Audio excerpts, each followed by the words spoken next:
Assalamualaikum warahmatullahi wabarakatuh. Apa kabar insanak sehat? Semoga kita selalu dalam keadaan sehat walafiat dan yang sakit cepat diberi kesehatan. Oke, selamat datang di BISE, Bincang Insanak Sehat. Nah, di podcast ini kita akan memberikan informasi seputar kesehatan dan pelayanan di RSUD Pemangkat. Dan yang pastinya akan kita kupas habis selancip jarum suntik. Oke, perkenalkan saya Yayan SKM dan narasumber kita Dr. Devi Permatasari. Oh ya, Devi Taria Permatasari, spesialis THT BKM. Ya. Sorry dokter. Santai. Oke dokter, boleh dulu disapa insanak kitanya di depan? Oke, halo insanak sehat, perkenalkan saya Dr. Devi Taria Permatasari, spesialis THT BKL. Jadi memang spesialisasinya adalah telinga, hidung, tenggorok, bedah kepala, dan leher, seperti itu. Oke, perlu diketahui beliau asal Pontianak, ibu dari Banjarmasin ya dokter ya. Ayahnya ini asli Sambas, orang kita juga dokter. Nggak jauh-jauh ya? Nggak jauh-jauh dokter ya. Beliau ini S1 kedokteran di Untan dokter ya, Pontianak. Dan ambil spesialis THT BKL di Solo. Ya. UNS ya dokter? UNS, Universitas 11 Maret. Oke, dokter ini, beliau ini ada satu-satunya dokter THT di RSUD Pemangkat.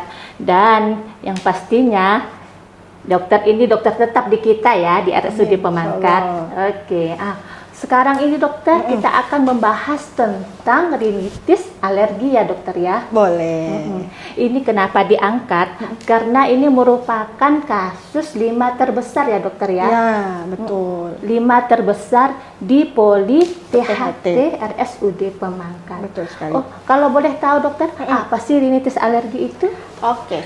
Ini udah mulai nih ya. Iya. Oke, rinitis alergi nih. Rinitis alergi itu rhinus sama itis. Jadi itu bahasa Latinnya ya. Jadi rhinus sama itis berarti ada rhinus itu hidung, itis itu peradangan. Jadi adanya peradangan di hidung. Jadi disebabkan karena tadi ada alergi, berarti peradangan di hidung disebabkan oleh alergi. Alergi itu apa aja? Jadi segala sesuatunya yang mengandung alergen.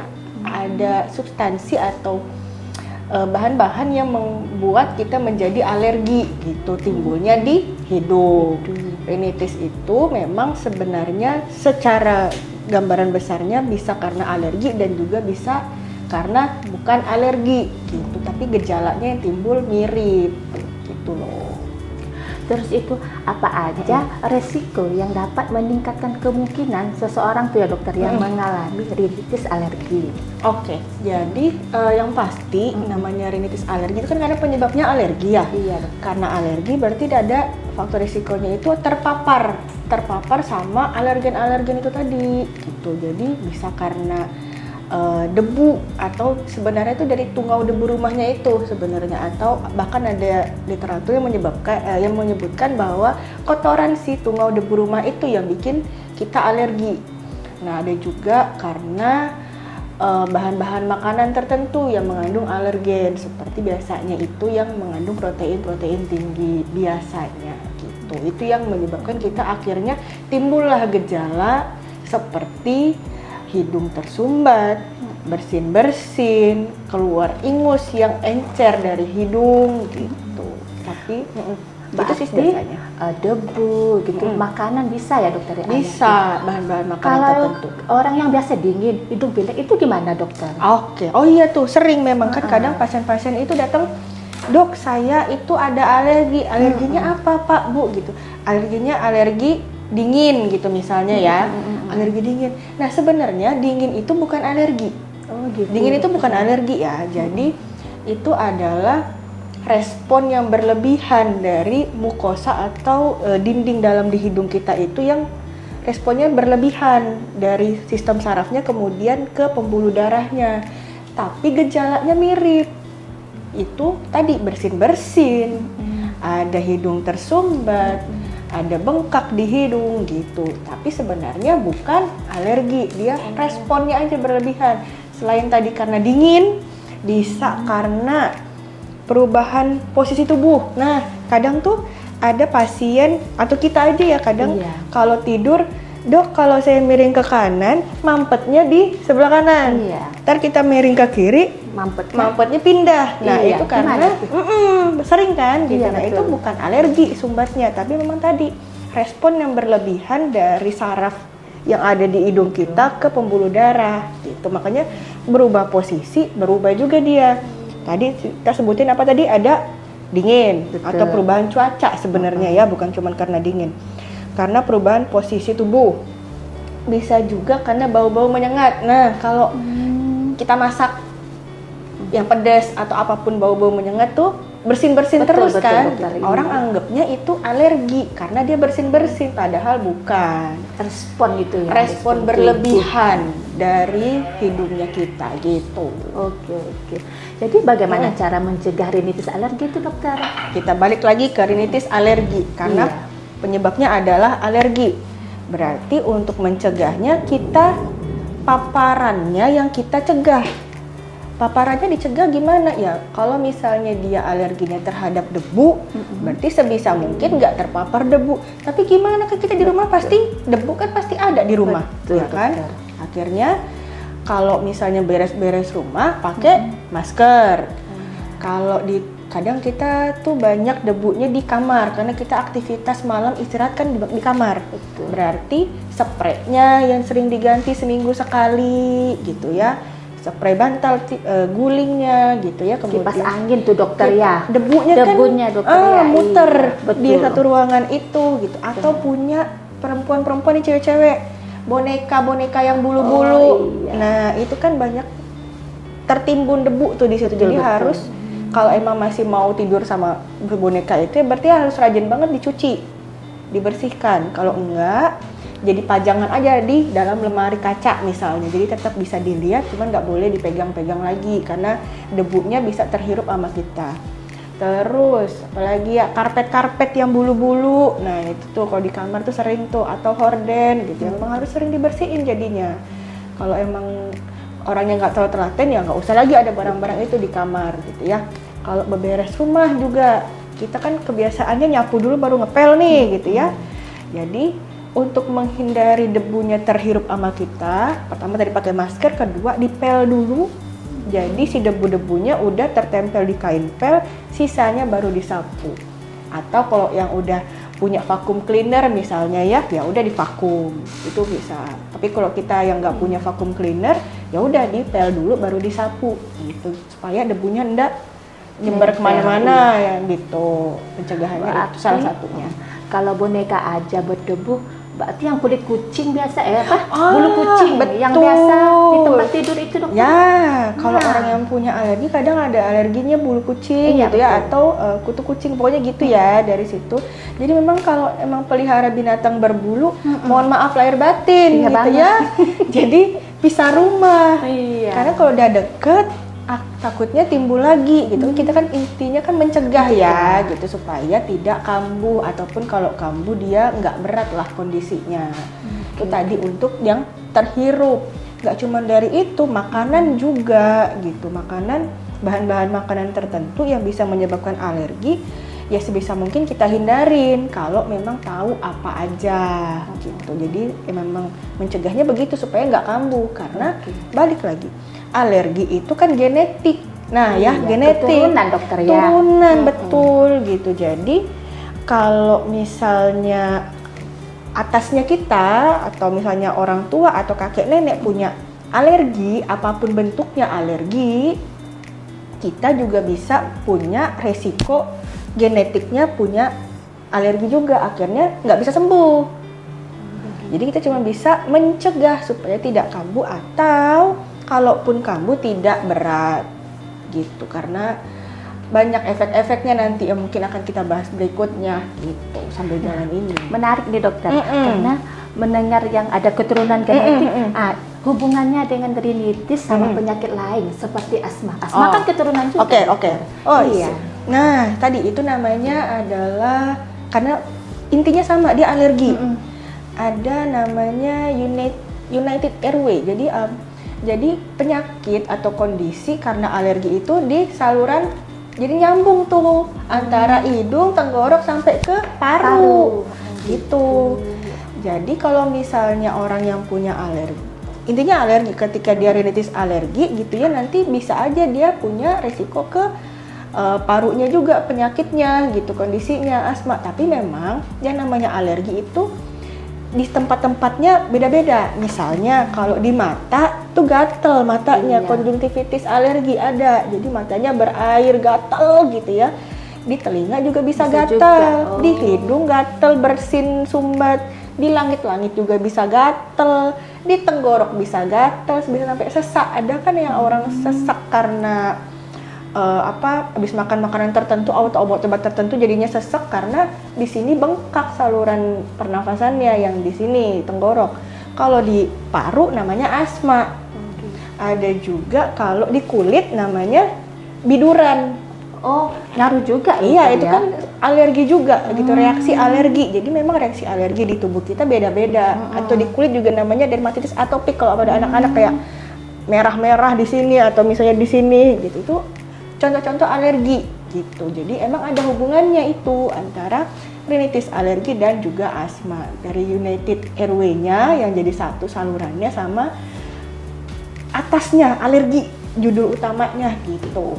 Berarti belum tentu di hidung aja doang yang alergi, bisa mata kena, telinga kena, dan yang lain kulit pun kena. Bisa, tergantung dia timbulnya, manifestasinya atau gejala yang timbul di mana gitu. Nah, terus nih dokter, rinitis alergi itu dapat mempengaruhi kualitas hidup seseorang, atau dampaknya pada kehidupan sehari-hari itu gimana? Oh iya, nah tadi ya, saya jelasin dulu kali secara definisi ya, secara pengertian.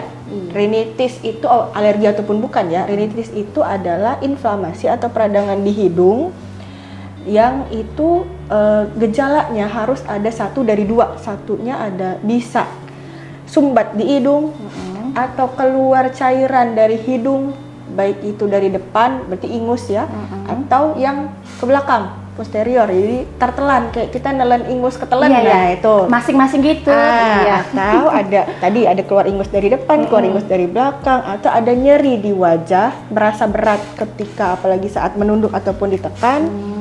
Itu sudah salah satu definisi dari rinitis gitu. Dan juga bisa ada keluhan pada anak itu batuk, pada dewasa itu penurunan penghidup atau nyium tuh berkurang. Nah itu secara definisi atau pengertian. Nah rinitis alergi tadi apakah bisa membuat penurunan kualitas hidup? Iya kan, dia kalau ketika kambuh nih, rinitis alergi itu bisa bikin hidungnya bersin-bersin terus. Kalau bersin tuh nggak habis-habis kan. Yang bisa berjam-jam gitu, ingusnya, bersinnya gitu, ingusnya meler terus, akhirnya hidungnya sumbat. Nah itu kan kejadiannya bisa kapanpun dan jam berapapun gitu. Akhirnya apa?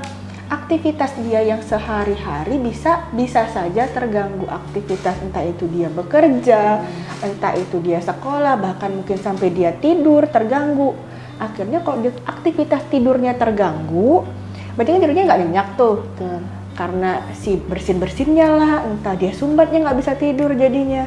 Paginya jadinya dia tidurnya, karena dia kurang tidur, akhirnya untuk aktivitas pagi dia nggak bisa maksimal.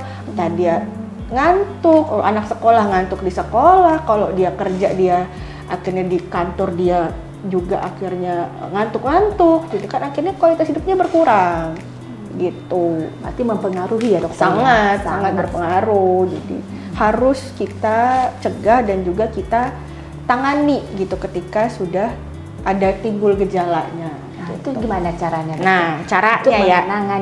Penanganannya. Oke, tadi pertama harus dicegah sebisa mungkin. Kita pakai cara yang mudah, gampang dan tidak agresif ya, nggak pakai intervensi apapun selain dicegah gitu. Dengan cara mencegah kan berarti nggak kambuh gitu. Tapi kalau misalnya tetap kambuh dok, misalnya tetap kambuh nih, ya udah kalau gejala yang ada apa, nah itu yang kita obatin. Ngobatinnya berdasarkan apa? Itu ada ada pedomannya lagi sebenarnya gitu ya. Sebenarnya ada pedoman lagi.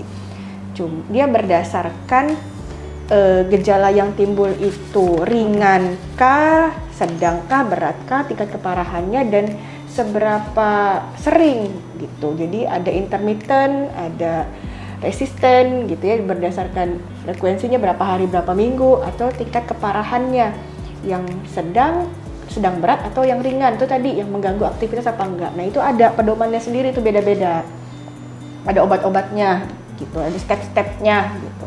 Tapi kita yang diri sendiri ini kan lebih baik kita mencegah ya. Betul, gitu daripada kita ngobatin gitu, karena pengobatan kan butuh waktu. Kalau mencegah setiap saat bisa kita kerjakan dan murah, aman, nyaman gitu, mudah juga gitu, asal mau telaten aja gitu. Jadi biasanya kalau pengobatan kan terapinya obat. Betul. Jadi kalau untuk pencegahan selain obat itu apa, dokter? Ya ada yang namanya pencegahan sekaligus pengobatan yang mudah, murah, efisien, dan hasilnya maksimal gitu ya. Itu pakai cuci hidung namanya. Cuci hidung? Cuci hidung. Bukan baju jadi cuci, dokter ya? Hidung pun dicuci, hidung dokter pun ya? dicuci, yang pasti. Gimana tuh caranya, dokter? Yang pasti tidak pakai sabun. Cucinya cukup pakai air ya. Gimana tuh, dokter, caranya? Jadi dia tuh sebenarnya pakai kayak kita ngebilas aja. Dibilas hidungnya pakai ada cairan garam yang isotonis. Isotonis itu apa ya? Isotonis itu larutan garam yang kepekatannya sama dengan yang ada di dalam hidung kita gitu. Jadi supaya enggak kering hidungnya. Hidungnya kita enggak pedih kalau kena cairan itu gitu ya. Fungsinya apa? Buat dibilas. Jadi kan tadi kan kita alergi ataupun bukan kan ada sesuatu yang nempel di hidung kita kan, karena akhirnya bikin kita bersin, sumbat, bengkak hidung. Bukan bengkak hidungnya, tonjolan atau daging yang di dalam itu kembang. Iya betul. Jadi itu kembang. Nah, si cuci hidung itu fungsinya dia buat membilas. Kalau misalnya ada ingusnya, cairan lendirnya itu dia kental, bisa jadi encer kena si cairan itu. Kalau ada debu-debu, terbilaslah dia. Ya, kalau ada kuman-kuman juga sebenarnya dengan cuci hidung itu terbilas juga, akhirnya hidung kita lebih plong karena kalau ada cairan tadi lebih encer bisa keluar. Ada kuman-kumannya jadinya hilang. Akhirnya proses peradangan yang di hidung berkurang. Proses peradangan hidung berkurang, yang kembangnya kempes. Gitu. Jadi dia si cuci hidung tadi pakai si larutan garam isotonis ya. Kita biasanya pakainya cairan natrium klorid atau natrium klorida yang 0,9% karena dia isotonis. Nah, itu dia bisa membilas, tadi juga bisa memperbaiki struktur yang di dalam yang kalau kita lihat di mikroskop yang kecil-kecil itu, nah itu dia bisa memperbaiki itu. Salah satunya juga dia kan gampang, cuci hidung kan cuma dicuci aja, bukan dicuci pakai sabun di suhu gitu, enggak. Pakai air juga ya, air biasa. Boleh sebenarnya. Cuman kalau di kedokteran kita pakainya yang larutan garam isotonis itu tadi, gitu konsepnya. Ya, jadi dicuci, dibilas hidungnya supaya bersih, akhirnya mencegah gitu. Kalau belum dia baru terpapar, baru nempel kita cuci kan nggak jadi peradangan. Nggak jadi tuh mau bersin nggak jadi karena udah keduluan dihapus. Kalau udah keduluan terkena ya terpapar gitu ya, gejalanya bisa nggak berat gitu. Jadi kan kerjainnya pun cuman paling 5 menit 10 menit paling lama udah selesai setiap harinya gitu. Jadi alat-alatnya boleh dilihatkan. Oke. Kita punya alat.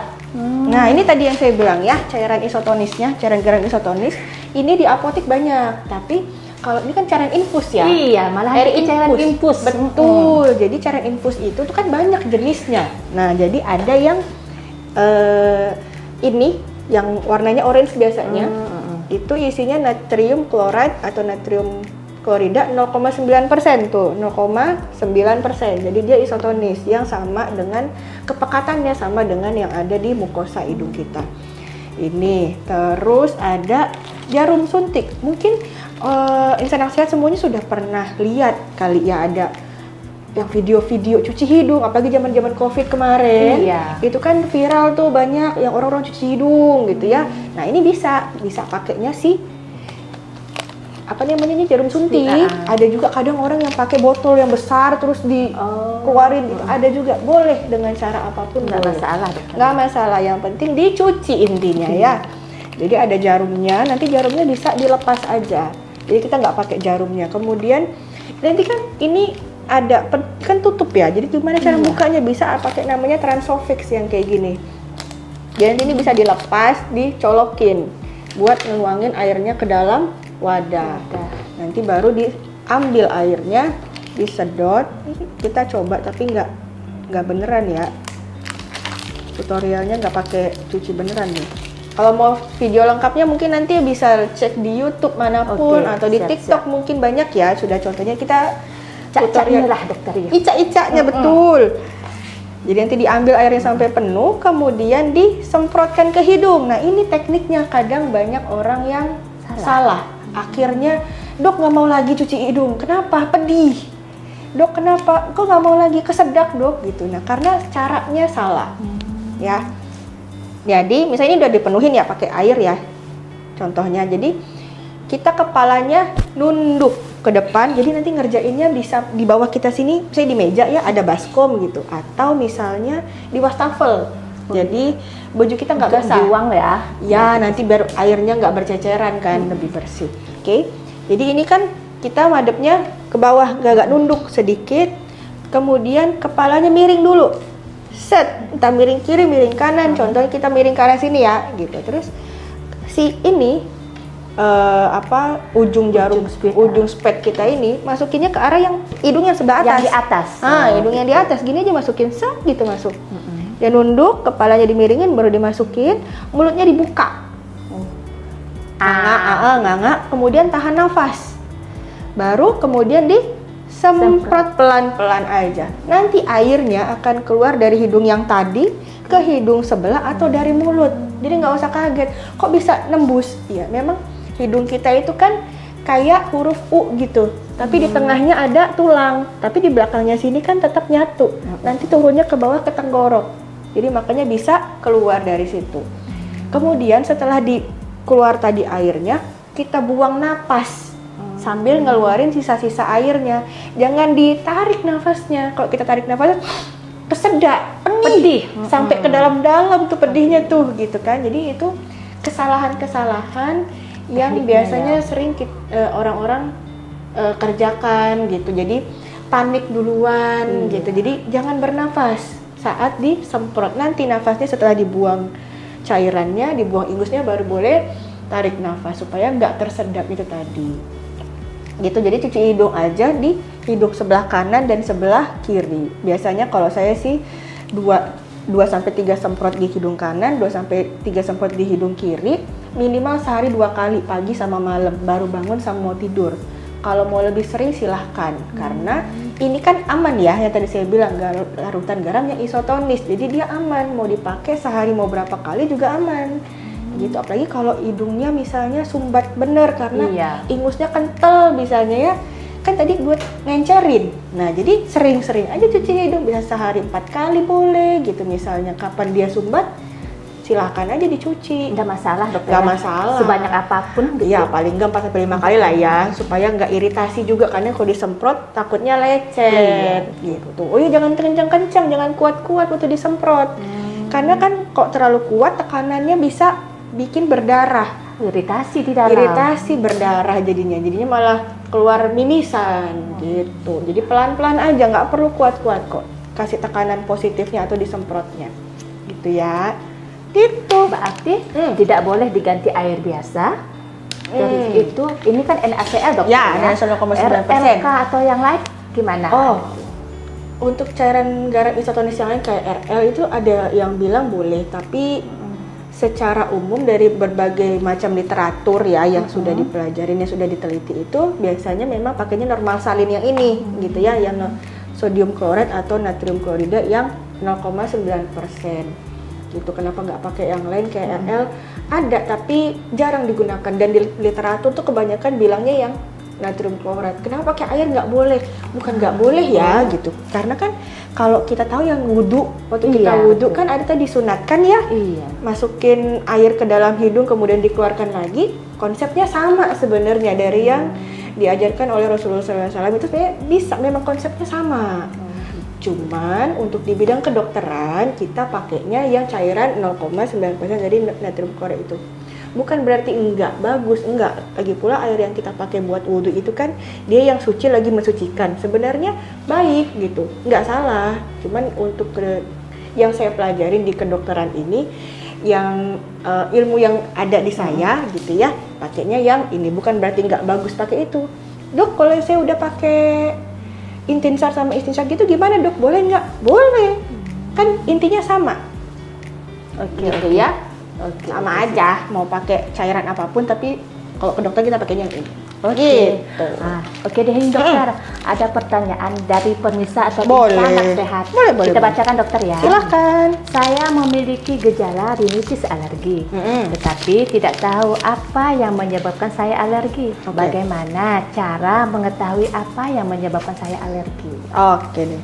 Jadi dia ada gejalanya bersin-bersin, hidung sumbat, keluar ingus, keluar cairan lendir dari hidungnya encer gitu ya. Tanda-tandanya ada, penyebabnya apa? Nah, kita tetap harus tahu apakah dia benar-benar alergi atau enggak. Caranya gimana? Dari wawancara dulu nih. Bener nggak dia punya alergi? Gitu. Tadi kan saya udah bilang, rinitis bisa karena alergi dan bisa karena bukan alergi ya kan? Jadi kita harus benar-benar memastikan dulu, dari wawancara dulu pasti. Apakah memang bersin-bersinnya karena kena debu misalnya, atau bulu kucing misalnya, atau ada bahan makanan tertentu misalnya bikin dia alergi ya. Kalau memang iya, berarti dia memang tegak alerginya secara anamnesis. Kemudian kita ke pemeriksaan hidungnya. Ada nggak tanda-tanda alerginya dari bentukan di hidungnya gitu ya. Dan memang sebenarnya untuk menegakkan diagnosis pasti, oh ini pasti ini alergi, itu ada pemeriksaan lagi sebenarnya. Khusus lain lagi ya. Khusus lain lagi, ada yang pakai tes dicungkit kulitnya, Iya. atau namanya skin prick test. Jadi dites pakai dicungkit, jadi pakai bahan-bahan tertentu yang biasa menyebabkan alergi, itu dicobain tuh satu-satu semua. Nanti barulah timbul, kalau dia punya alergi, timbul bentolnya lebih besar, yang sampai hasilnya sudah dinyatakan positif, atau ada pemeriksaan darah gitu ya. Nah itu baru tegak tuh alergi. Tapi kalau dari wawancara sama pemeriksaan fisik sebenarnya sudah bisa menegakkan diagnosis kerja sebenarnya gitu.